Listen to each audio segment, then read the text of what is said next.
Back. This is Larry H. Gardner with VoiceItRadio.com. Headlines and headaches. Doing a remote interview with Kevin Bishop, who is running for Ward 2, City Council, the City of Cleveland. Remember, vote November. So early voting started, so go ahead and vote. The Board of Elections are open now. So actually until 8 o'clock. It's going to be a little bit after 8 when I finish up here. So go and vote for the vote. And make sure you vote early. Make sure you vote. Make sure your people vote. Make sure your people that make sure your other people vote. Make sure your cousins vote. Make sure everybody else votes. So November 7th is the general election. November 6th we'll be having a pre-election day special at voiceradio.com from 3 to 7. I will do my predictions as well as far as what's going on. So, Kevin, what is the what is your, do you have a slogan? Do you have anything that you just want to say to the people, like one word slogan or anything like that? Well, my slogan, and I've had that on all of my literature, including my yard signs, is "Let's move forward together." So, and the reason why I come up with that slogan is because we have so many issues in Ward 2. One person or two people or just a group of 3 or 4 people can't do it all by themselves. We need a community effort. We need an effort from not only the residents. We also need an effort from the business community. We need cooperation with our clergy. We need cooperation with our civic and our nonprofits in our community. So we're gonna have to move Ward 2 forward, and we're gonna have to do it together. Okay. One thing we haven't talked about is the precinct captains, or the people in the precinct and the street clubs and the watch and citizens watches in our communities. Also the clergy as well. How important do those watch clubs play in the safety and economical development of a ward? Well, I think those positions are vital. Nobody comes into Ward 2 unless they are being eyed by our community leaders, our stakeholders, our watch club captains. So I think those positions are vital to a vibrant community. One thing you mentioned about the precinct leaders, we have 23 precincts in Ward 2. And currently we only have 8 people that's elected to those precinct positions.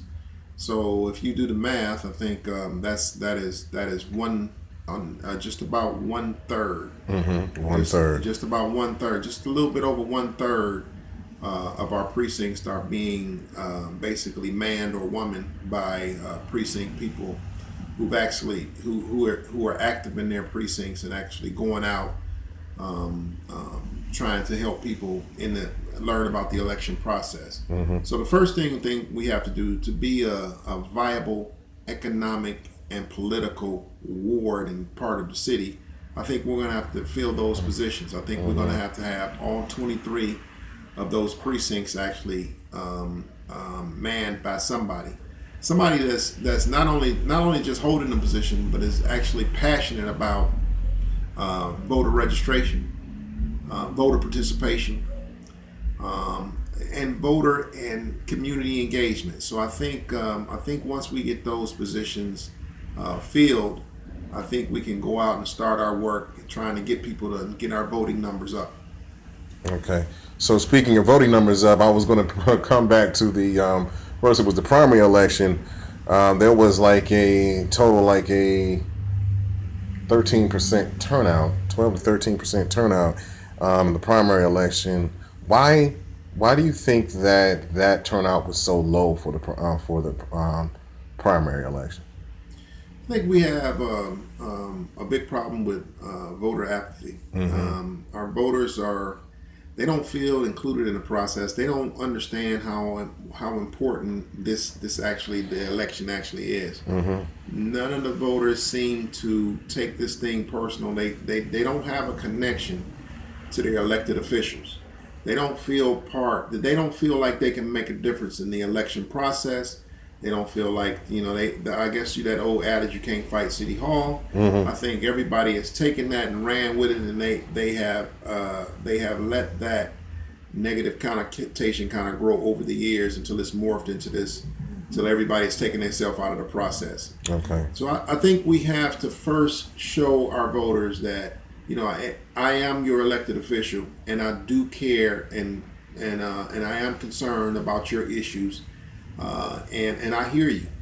Okay, and I'm there for you. And I think as they get to know their elected officials, they see that their elected officials are working on their behalf, working on their family's behalf, and ultimately working on the community's behalf. I think we can try to build some of the voter trust back. Okay.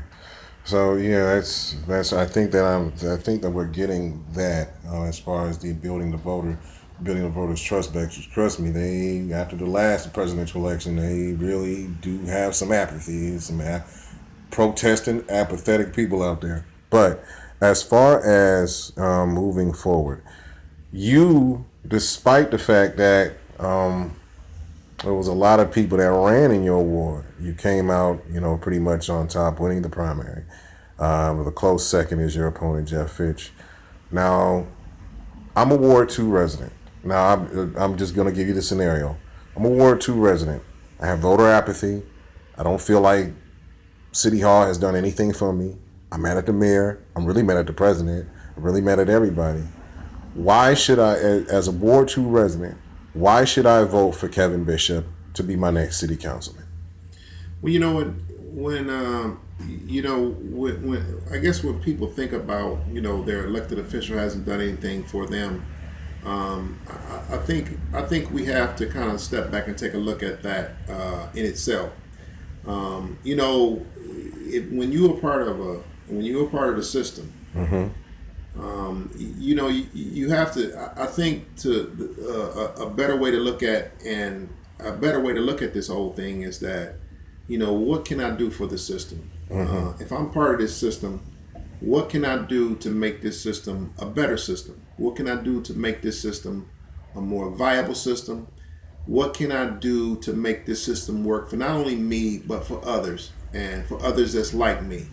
So that saying that JFK said back in the '60s, and I'm not exactly sure what date, but he was still alive when he said, "Ask not what your country can do for you, but what you can do for your country." Yes.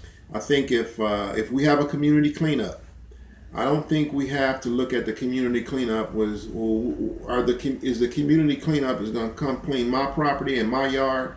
I think we have to look at it and say, you know what, I'm going to get my rake out the garage. I'm going to get my shovel, and I'm going to go help the community clean up this place. And if my property is clean, so be it. If my property is not clean, my neighbor's property may be clean, and my next door neighbor's, the person across the street, property may be clean. We may clean the streets.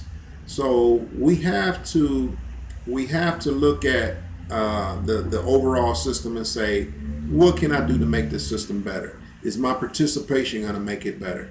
Will my participation and my neighbor's participation bring attention to our community? Will that work? So I think we have to look at it from that standpoint.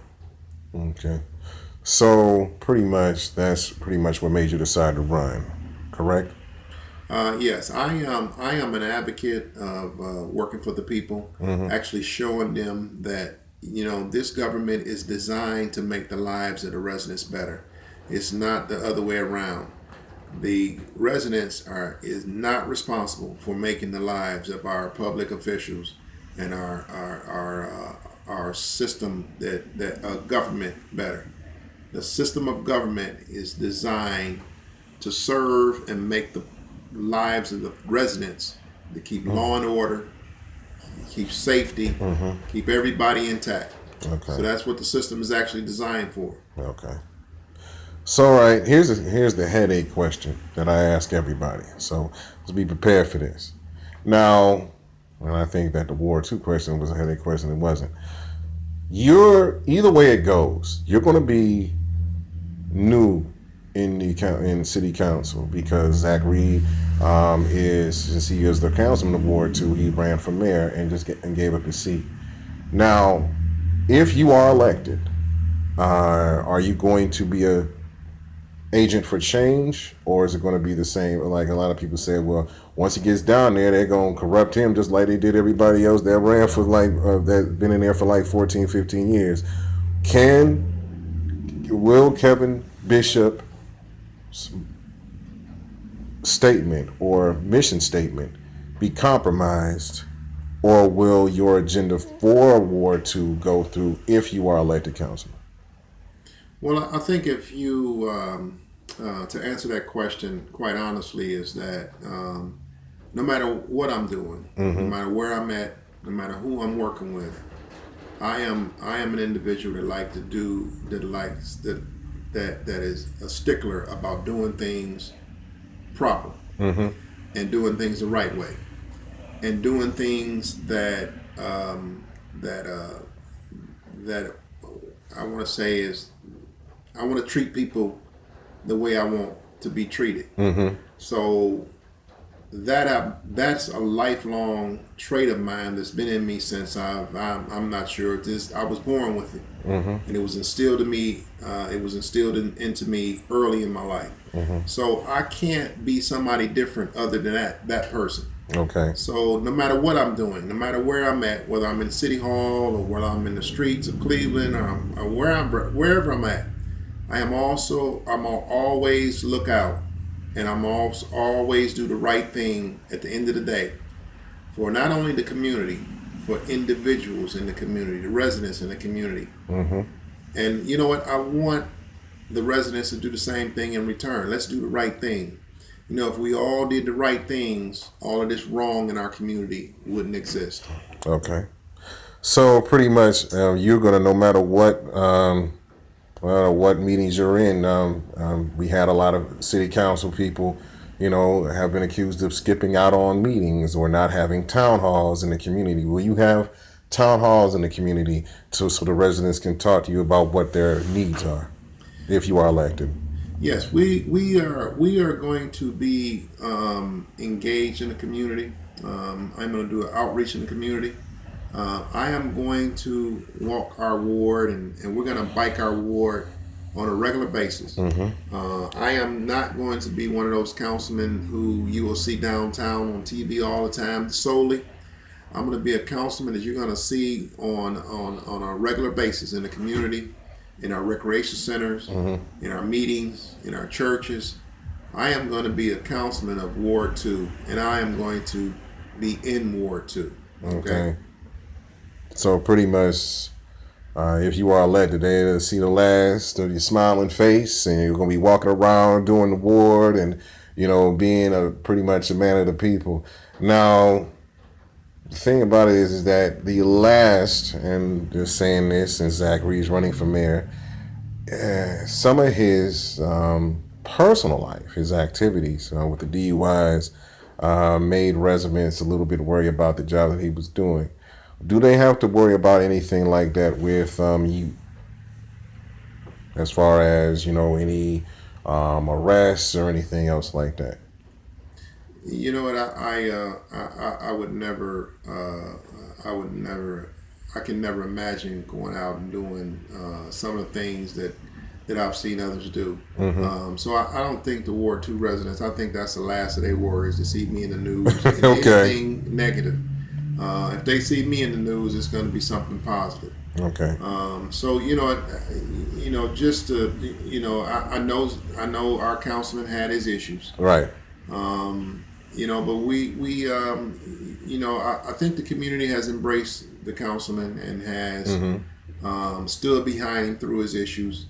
And quite frankly, we all want to see, he's one of us. Right. So we all want to see him back on his feet, doing well, just like we would want our brother or our sister if they had struggles with some kind of addiction or any kind. I think that we would all want to see them to get back on their feet. So it's a refreshing change. You see a man that has went through what he has went through, actually is standing on the doorstep of being the next mayor of the city of Cleveland. Whether he's successful or not, he has come a long way. That's cool. So, any before we go into any websites, contributions, volunteering, any other thank yous you want to give to staff or family or children or anything like that? Well, I want to thank all of my campaign workers, everybody that volunteered. I also want to thank the residents who came out and made me the top vote getter in the election, in the primary election in Ward 2. I truly want to thank the residents. I think they have shown a lot of enthusiasm in the election process, the ones that did participate. So it's our job to get the rest of the residents enthusiastic about the election process. Also want to thank the clergy. I've been well received by the clergy, so I want to thank the clergy. So yeah, I think that covers the whole spectrum. Okay. No family. Just want to just throw out. Oh yes, when I say my campaign workers, I think they're pretty much that's your family. They come like they're your campaign workers. Yeah, I think my family's. I think when I say my campaign workers, of course, my family is. Right. My family is right there with me, side by side. So, so on a personal level, you're single, married, looking for that right someone, or just focusing on work? Well, I'm focusing on work, but I am I'm married. I'm not single. Okay. I'm focusing on work. Okay. How long you been married? Well, I got married 20 years ago. Okay. Congratulations. Yeah, I got married 20 years ago. Now, of course, I had a few bumps in the road. Right. Actually, I was married and divorced, and I got remarried again. Okay. Just to tell you the business, just to tell you my personal business. Okay. But yes, I found myself divorced after a short time, and after a very, very short time, and I found myself remarried to the same person. So God has blessed me over my lifetime with good people, good family members. So yeah, I'm truly thankful. And this journey for running for city council has been a journey from God. I think He's put me into this, and it's been so rewarding. Not knowing the outcome here just yet, it's been rewarding.